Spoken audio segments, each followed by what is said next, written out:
Ahora solo imagina esto. Enciendes tu televisión y en eso ves una escena de un anime que están emitiendo y ves algo que hay dentro de un frasco que le dice un hombre al que llaman Esclavo 23 que ni siquiera posee un nombre propio si quiere ser libre. Este acepta y termina siendo inmortal y queriendo tener una vida común. Sinceramente, esta fue mi primera experiencia con la maravillosa franquicia de Fullmetal Alchemist y es realmente algo que jamás se me va a olvidar. Jamás se me olvidará aquel personaje que realmente me enseñó que un anime puede tener una trama mucho más interesante de lo que cualquier persona que no los consuma pensaría. Por ello, en este vídeo, vuestro gran amante de los hombres mamadísimos pegándose de piñas sin camiseta u homosexual favorito, es decir yo, os expondré por qué Van Hohenheim es un personaje realmente de 10 y que merece toda la fama que se le pueda dar. Por ello, como es algo que realmente me importa e interesa, en esta ocasión no escucharéis tantos chistes como los vídeos usuales, pero espero que os encante de la misma manera. Comencemos con el principio del personaje. Eres una persona que siempre ha sido un simple esclavo. No tienes derechos, solo unos inmensos deberes que jamás terminan, y te compraron de pequeño de manera que no puedes hacer nada para salir de tu situación. Puedes llegar a convertirte en científico, pero casi ninguno de tu clase lo ha logrado jamás. Vives una vida miserable, en la que no puedes hacer nada más que seguir las órdenes de tu amo cuando él te diga y como él lo haga. Sin embargo, un día te pide que le des una gota de tu sangre para algo que no sabes lo que es y que puede llegar a hacerte daño, pero al ser un simple esclavo te ves obligado a aceptar. Obviamente una persona así no tiene ninguna clase de libertad, pero antes de seguir con esto, ¿qué es la libertad? Isaiah Berlin, filósofo, dice que la libertad puede entenderse de dos maneras. La primera la define como que eres libre cuando puedas actuar, mientras la segunda la define como que eres libre en cuanto no te pidan actuar. Así entendemos la primera como la autorrealización, mientras la segunda es la falta de algo que te impida hacer algo. Por tanto, solo se puede ser libre cuando se obtienen ambos niveles de libertad, pues lo demás termina significando mal para el individuo. Entonces una persona así no posee ningún tipo de libertad, pues simplemente hay algo que le impide actuar, por lo cual no puede hacer absolutamente nada sin la aprobación de su amo. Absolutamente nada. Ni siquiera tenía un nombre, hasta que llegó a su casa un tiempo después del experimento con la sangre, y encuentra un ser dentro de un frasco, un ser que le ofrece lo que quiere. Simplemente el esclavo 23 puede ser libre si decide ser científico, y tiene delante a algo que le va a permitir hacerlo. Alguien que le da un nombre, alguien que le da algo a lo que aferrarse, una simple idea de quizá algún día ser libre como siempre lo soñó, poder salir de aquella habitación y quizá poder conocer el mundo. Así, mediante la ayuda del homúnculo que se encuentra en el frasco, logró ser un alquimista del reino de Cerces, uno que además es totalmente libre y sabe casi todo, gracias a que el homúnculo era inmensamente sabio en temas de alquimia. Por supuesto que era libre, pero el homúnculo quería más que aquello, quería ser totalmente libre y superior a los humanos, pues se sentía como tal, un simple ser nacido de la sangre de un ser humano que además era un simple esclavo, sintiéndose superior a los demás, a las personas felices y con buena vida. La sangre de un humano al que el ser nacido de su sangre le hizo sentirse como un esclavo durante casi 400 años completos. Pero, ¿de dónde salen 400 años de un simple humano? Lo cierto es que el homúnculo del frasco era realmente, digámosle, malvado y manipuló al protagonista de este vídeo y al rey del lugar para matar a muchos de sus súbditos para obtener una piedra filosofal. Lo que el rey no sabía es que él también moriría para crear dos piedras filosofales, siendo que una de ellas terminó en Hohenheim y la otra que hizo que el homúnculo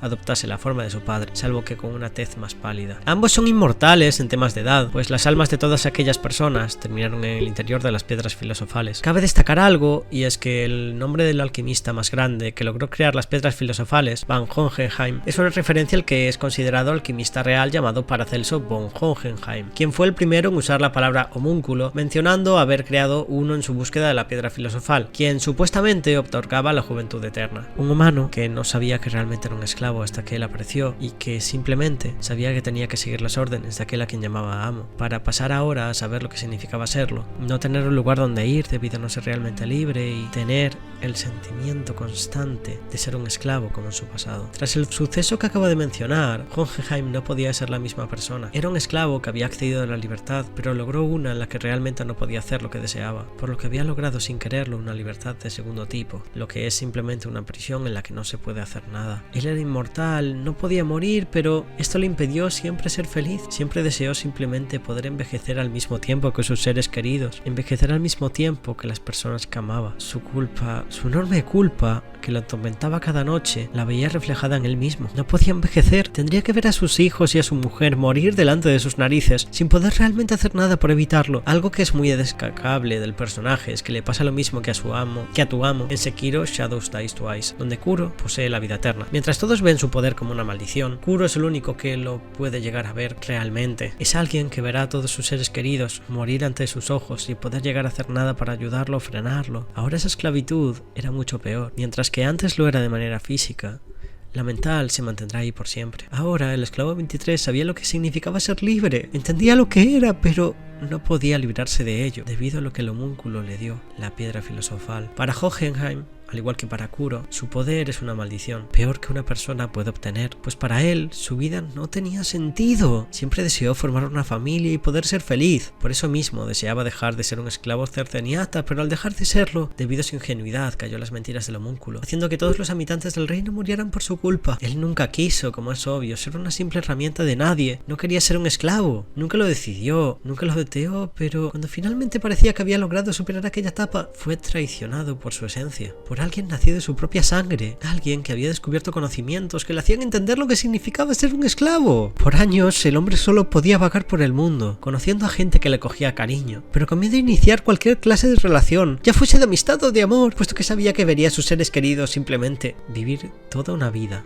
delante de él. Así fue como conoció a una mujer llamada Pinako, quien pudo ver que el hombre no disfrutaba nada de lo que hacía en la vida siendo una persona fría y melancólica. Simplemente no tenía un solo atisbo de esperanza. Para él, su vida inmortal no tenía sentido y era una simple cadena de la que no se podía librar. Tal como decía la verdad, la forma de disminuir la arrogancia en las personas es dándole desesperanza. Así, Van Hohenheim simplemente vagó por el mundo durante cientos de años sin ser capaz de nunca llegar a ser ni un poco feliz. Así conoció a Trisha Elric, una mujer comprensiva y dulce que entendió el sentimiento que poseía Hohenheim, un hombre que pagaba por todo el mundo sin una pizca de esperanza. Ella fue una luz en su camino que le iluminó. Le enseñó que era posible que quisiese a pesar de sus sentimientos. Le enseñó que la fuerza del amor sería más grande siempre que la desesperanza, prometiendo que tanto ella como sus hijos, en caso de tenerlos, los seguirían amando siempre y, a pesar de sus obvias dudas por el hecho de tener que verlos avanzar en su vida y desaparecer, Hohenheim decidió intentarlo. Intentar por una vez desde que sabe lo que significa la esclavitud, intentar ser feliz, comenzar a sentir que no era un monstruo, que nadie realmente lo era y que el sentimiento de desesperanza podía desaparecer como una buena persona, como aquella a su lado. Simplemente podría llegar a ser feliz, puesto que a la vez que existen sentimientos negativos en todas las personas, que son los que consideran homúnculos hijos de Father, como lo son la envidia, la gula o la ira, pueden existir de la misma manera sentimientos positivos, como el amor o el respeto, mientras por su cuenta solo sentía los negativos. Estando con Trisha, el protagonista del vídeo se siente seguro y en paz. Puede permitirse por primera vez en años sentir algo positivo como el amor o el cariño, sin permitirse, sin embargo, descansar del todo de los sentimientos negativos, ya que en el interior de su mente sigue manteniendo aquellos recuerdos que siempre la atormentarán. Así, Hohenheim, gracias a la ayuda de su mujer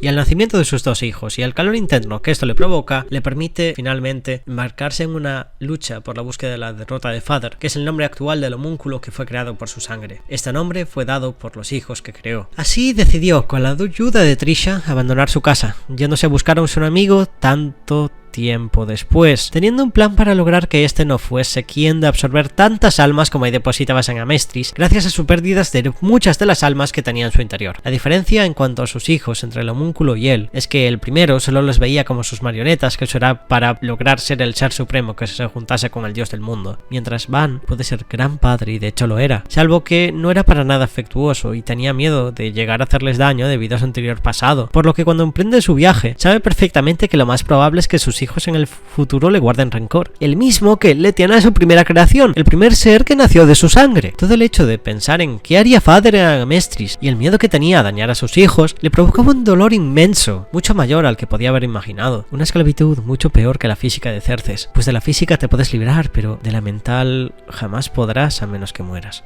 Solo imagina, nunca podrás librarte del sentimiento de culpa, un sentimiento de culpa que llena toda tu mente, un sentimiento de culpa de haber matado a toda la gente del país de donde eres. La siguiente vez en que va al pueblo en el que fue feliz fue para apreciar la tumba de su mujer, a quien los hermanos Elric pensaban que había revivido, y por tanto vuelto a asesinar, pero él sabía que eso no era así. Así, hace sentir de manera horrible a su hijo y le dice a Pinako que por favor se fuese del lugar. Sin embargo, más tarde tuvo una conversación con ella, que sabía perfectamente que su hijo estaba escuchando, razón por la que le pregunta a la anciana sobre las características que tenía el ser creado por sus hijos, lo que deja obviamente la duda en la mente tanto de su hijo como de la mujer sobre si en realidad aquello era Trisha o no. Sabía perfectamente que Edward no podría eliminar el sentimiento de duda que le había sembrado, de manera que realmente, de una manera muy fría en la que le hizo daño a su hijo, realmente lo estaba ayudando, pues le estaba enseñando que realmente no debía sentirse mal por haber hecho lo que había hecho, al menos no porque su madre hubiese vuelto a morir por su culpa. El padre protegía a su hijo de tener el mismo sentimiento que él de simple culpa y desesperanza, puesto que sabía perfectamente cómo se sentía. Así, Van hace que su hijo rememore uno de los traumas de su infancia, desenterrando el homúnculo con el objetivo de poder ver si este cumplía con las características físicas que su madre poseía, viendo en ese momento que no, su padre tenía razón, la desesperanza del mismo había podido hacer que la de su hijo fuese eliminada. Este, además, tuvo la intención también de poder tocar de nuevo a su hijo Ed, de poder tocar a aquel chico que había nacido de él y no era malvado, su única posible fuente de amor en aquel momento, pero se detiene pensando en su visión propia de un monstruo, sabiendo que para él solo traería desgracia quien se acercase. El odio hacia sí mismo se vio en su forma de tratar a su hijo por intentar revivir a su madre, lo que obviamente hizo que el mayor de los Elric aumentase su odio hacia su padre, puesto que piensa que realmente no lo quiere. Todo debido al odio que el padre se tiene a sí mismo, lo cual refleja en los demás también. A este punto llega el odio del personaje, a que su propio hijo realmente lo tome como el culpable de sus desgracias, incluso cuando se lo vuelve a encontrar. Realmente demostraba querer de sobremanera a su hijo, aunque éste no lo supiese, puesto que no deseaba que sus hijos pasaran ni tuvieran el mismo destino que él. Simplemente se negaba a pensar en algo así. Le frustraba, como es normal, el hecho de que sus hijos se recriminasen a ellos mismos, el hecho de que perdieran partes de su cuerpo por llevar a cabo algo que según las leyes de la alquimia no se puede hacer, además de llegar a hacer algo que ni siquiera él fue capaz, morir junto a la mujer que le hizo ver la felicidad, aunque fuese durante un corto tiempo. Su objetivo al irse era lograr su objetivo antes de la muerte de su amada, pudiendo de esta manera vivir los que les quedase de vida juntos, logrando así que el que era su sueño desde que era esclavo, tener una familia y poder ser finalmente feliz y libre, muriendo junto a sus seres queridos, brindándoles una buena vida. Ahora, tras haber visto que su sueño había sido frustrado, tenía dos posibles opciones: rendirse al ver que no podía lograr lo que quería y hacer poca cosa en contra de los planes de la esencia que tenía cuando era el esclavo 23, deseando la primera libertad y por tanto la realmente falta de esta, o simplemente seguir con su camino para frustrar los planes de aquel ser nacido de sus pensamientos más oscuros, aquellos que poseía siendo un simple esclavo que no sabía nada. Durante este tiempo, el personaje hablaba durante su viaje desde que lo inició con todas las almas que formaban su actual cuerpo, logrando tener una confianza con ellos y elaborar conjuntamente un plan para lograr vencer a Father. El personaje, a pesar de saber que sus hijos probablemente en aquel momento lo odian, que la persona de su vida había muerto, decide seguir adelante, caminar y luchar contra aquello que lo atormentaba realmente. Ahora, sus sueños se regían por ver a Trisha, Pinako, sus hijos o Father y tener una pesadilla ya con ellos. Él ya no era una persona normal y jamás volvería a serlo. Una persona llena de almas de otras que le hablaban y le concedían el poder de no morir jamás. Era realmente un ser despreciable a sus ojos, pues al verse a sus propias manos solo podía ver a alguien que se odia a sí mismo y que tiene cientos de almas de personas inocentes en su interior. Todo debido a la esencia más pura de sus sentimientos, siendo un simple esclavo. Una persona que solo tuvo un momento para brillar, un momento en que conoció a la mujer que marcó su vida, la mujer que le permitió soñar con realmente ser amado de nuevo. Así que ahora, ¿qué podía hacer? Simplemente era una lucha sin sentido. ¿Quién le apoyaría en aquella pelea? ¿Realmente tenía acaso a alguien? ¿Qué le indicaba que esto sería diferente? ¿Que no vería perecer naciones de nuevo bajo el mandato de su enemigo, de su antiguo yo? Realmente no había nada en lo que creer. Sin embargo, esta afirmación, que para cualquier otra persona habría sido fatal, para él fue su forma de continuar. No tenía nada más que perder. Ya estaba solo exceptuando a sus hijos. Ya no había nada que pudiese realmente hacerle daño si perdiese. Su enemigo ya controlaba la nación, una nación realmente armada. ¿Y qué podría hacer él para pararlo? Estaba volviendo a hacer el mismo ritual que en Cerces, salvo que en lugar de exterminar aldeas, ahora se exterminaban países, bajo las órdenes del líder, quien era un hijo de Father. Hohenheim decidió enfrentarse a Pride, a quien venció, erigiéndose así como una amenaza para el ser nacido de su más terrible esencia. Algo muy importante para el personaje es el hecho de que Alphonse realmente cree en él, por lo que este se permite confiarle el plan que tiene para rematar al padre de los homúnculos, contándole además que el día esperado estaba por llegar. Una persona que realmente llevaba años y años solo, había sido capaz de confiar en alguien, como lo hizo por su mujer, siendo en este caso su propio hijo. A este fue capaz de contarle algo que se le había pasado por la mente, siendo en este caso incluso el plan que tenía para eliminar sus pecados del pasado, haciendo de esta manera que toda Mestris pueda vivir en paz, además de que sus pecados pasados quizá podrían quedar sepultados por la buena acción de luchar contra esa mancha del pasado que ha marcado su miserable vida. Alphonse le cuenta a todos el plan, logrando además mostrar a su padre que tiene confianza en él, pues usan un plan que había sido ideado para dejar a Pride a solas con el menor de los Elric, cosa que obviamente hace feliz al prota del vídeo. Cuando el día comienza, Jotunheim parece distinto, como si estuviese finalmente librando la que sería su batalla final, cosa que realmente sería. Solo, sin necesidad de ayuda, pudo enfrentar al ser que estaba detrás de toda la muerte sucedida durante tanto tiempo a manos de Mestris, logrando absorberlo. Pero el rubio siempre vislumbró la manera de poder eliminar a aquel ser que realmente le había causado tanto dolor, haciendo que él mismo no pudiese jamás provocar de nuevo todo el daño que provocó en el pasado, solo que ahora extendido a 5 naciones enteras. A través del plan que generó con las almas que había sembrado por todo el país, fue quien dio a frenar el círculo de transmutación gigante que el homúnculo había hecho. Desde ese momento, Jotunheim simplemente pasa a ser un objeto pasivo de la acción que sucede en el lugar, viendo como su hijo mayor junto a Alphonse desafiaban y vencían al ser que había nacido de él mismo. Con el diálogo final del ser que finalmente había nacido en su sangre, Jotunheim entendió que el ser solo deseaba ser libre, algo que realmente había heredado de él. Esto significa que por mucho que hablemos de lo genial del personaje, este realmente sí ha provocado todo aquello, pues ha generado la necesidad de libertad que el ser del frasco necesitaba y que le llevó a cometer tales atrocidades. Aquellos 400 años vagando por el mundo, sin rumbo, sí habían sido merecidos a su forma de verlo, pues él provocó todas las muertes de aquellas personas que fueron asesinadas por los planes de su primer hijo. Él siempre deseó ser libre, a pesar de no saberlo cuando era un simple esclavo, a pesar de no tener la idea del límite de esto, siempre deseó ser libre, algo que hizo que el demonio del frasco fuese de la manera en la que lo vimos. Incluso hasta ese momento, la búsqueda de la libertad lo había llevado allí, pues deseaba sentirse libre de las muertes y el sufrimiento que el ser nacido de él había provocado, pues los había hecho su forma de verlo por su propia culpa. Algo que hay que destacar es que el personaje finalmente se siente feliz, pues al fin podrá descansar en paz junto a la persona a la que tanto amó y que le permitió volver a creer en el futuro y en sí mismo, además de que su hijo realmente lo llamó en una ocasión como padre, y lo que obviamente le generó una dicha inmensa. El personaje simplemente no deseaba ser amado por sus hijos, pues sabía que estos no podrían querer a una persona que había abandonado de pequeños y había dejado que su madre se muriese. Sin embargo, que Ed decidiese no aceptar el hecho de que su padre fuese sacrificado implica un gran entendimiento y evolución por parte del protagonista, ya que el Ed del principio de la historia no habría dudado en sacrificar a la persona que bajo sus ojos solo los abandonó y no había vuelto jamás para ayudar a su padre, a su madre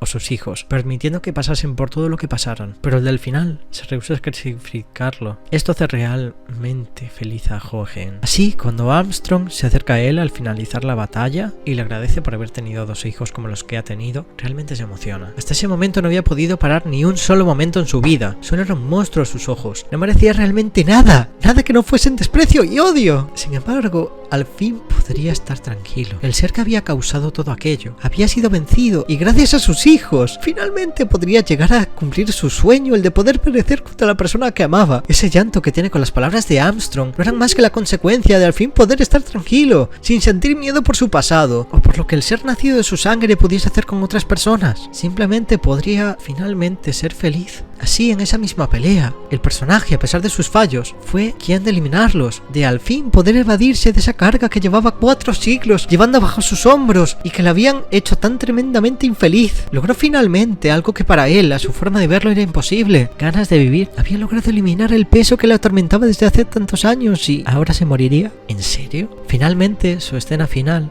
visitando la tumba de su amada y con su cara de verdadera felicidad, diciendo que Edward le dijo padre, simbolizando de esta manera que había logrado algo más, pues fue reconocido por la persona de su familia que nunca lo había reconocido como tal, siendo esta la primera vez en la que realmente era feliz, por lo que no deseaba morir, pero su tiempo se estaba agotando lentamente, pues en su plan para vencer a su primer hijo, sacrificó casi la totalidad de las almas que conformaban su cuerpo. Finalmente el personaje moriría feliz de poder ser al menos, al final de su existencia, realmente libre, sin nada que le ate a demonios de su pasado que ya no existía. Nada le aferraba realmente ya a este mundo, por lo que desapareció finalmente con una sonrisa, la misma que no pudo esbozar jamás, la misma que no pudo esbozar en la foto familiar, aquella sonrisa que una persona nacida de él mismo le había retrabajado. Así finalmente había logrado su objetivo de finalmente ser libre, y al fin conseguir poder serlo y ser feliz. Realmente murió con una sonrisa inmensa. Y quiero finalizar el vídeo con la escena final del personaje, así que antes de ello te recuerdo que deberías suscribirte si te gustan esta clase de análisis y espero que este te haya gustado. En caso de que sea así, por favor dame un like y mira el resto de vídeos de mi canal. Muchas gracias.